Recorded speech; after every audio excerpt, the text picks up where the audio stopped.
Hi, welcome back.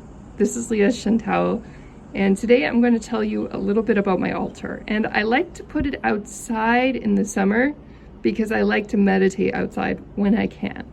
So this moves around. Sometimes it goes inside and then it comes back outside.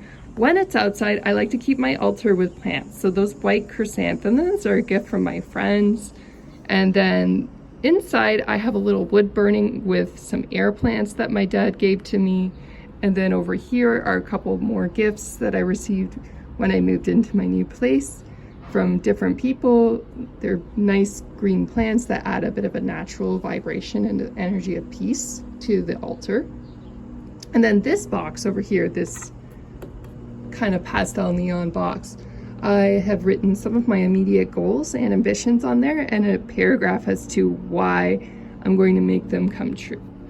And then over here, I have a box that's related to both my past identity and who I am as a person and my future of my business. So you can see little notes that people have given to me throughout my life that were very loving and kind, and I've put them together into this box to remind myself of who I am and why I'm worthy of achieving success in my business. And then that little jewelry box was a gift that I gave to my late Nana just before she passed, and I got it back after she passed. So I always felt a really loving energy in that box, and I always saved it.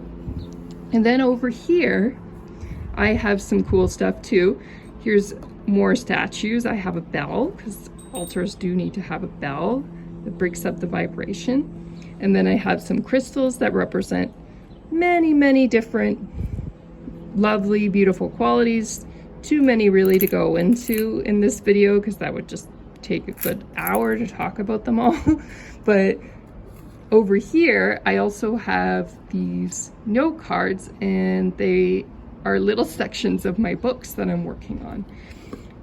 And then I have another book back here, so there's a couple of them.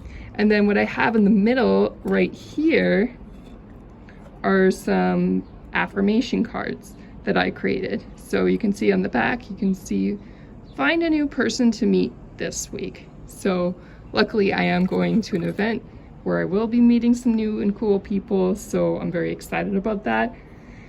And this box, oh yeah, I haven't told you about it yet. It's my relationship box. So I manifested a really healthy, lovely relationship. And this, I believe, was part of that process in creating that, is to set the intent.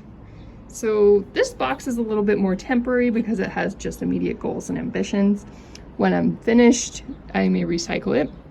But these boxes are a bit more long-term. They're related to who I am as a person and my business. But I always create a box when I have something I'm intending to bring into my life.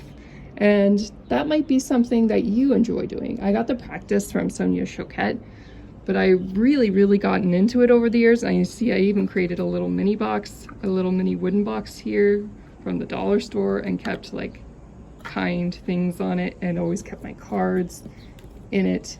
And it's just very helpful.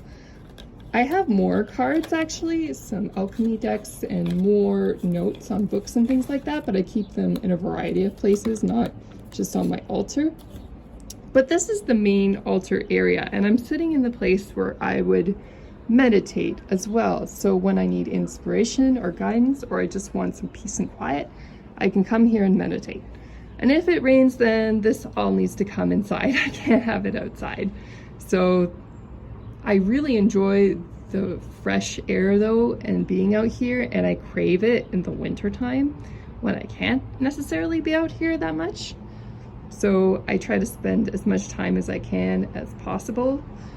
And in the winter, I will recreate this little station inside, and that's also fantastic. I'll put it by a window so I'm getting some sunlight when I go and meditate.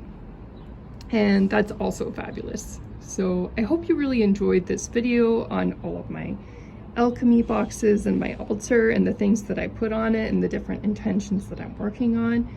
And if you have your own altar that you'd like to share, I'd be really curious to see what you have on your altar and what it looks like. I find people have such cool stuff on their altar, and I'm always really intrigued to see what people find useful or what they use actively. The key with altars is you do want to use them actively, and you don't want to put junk and stuff on there, because this is the place that you come and you do your intentions. You show up to your goals and your dreams and your ambitions. So I do keep plants because plants have a really lovely vibration, and I really appreciate being out in nature. So I think they really complement the altar, but I wouldn't put things like mail or, you know, other stuff like keys or things like that on the altar. That's not probably a good idea, because then you're kind of treating it like you don't care. You want to care about your altar and visit it regularly and use it. Use it to focus on your intentions and the things you're trying to achieve in your life, because when you bring it into your awareness, you won't forget about them and you'll remember to work on them every day, and that's very important. I hope you all enjoyed this video, and I hope you're all having a beautiful day like I am having right here. Take care, everybody. Bye now.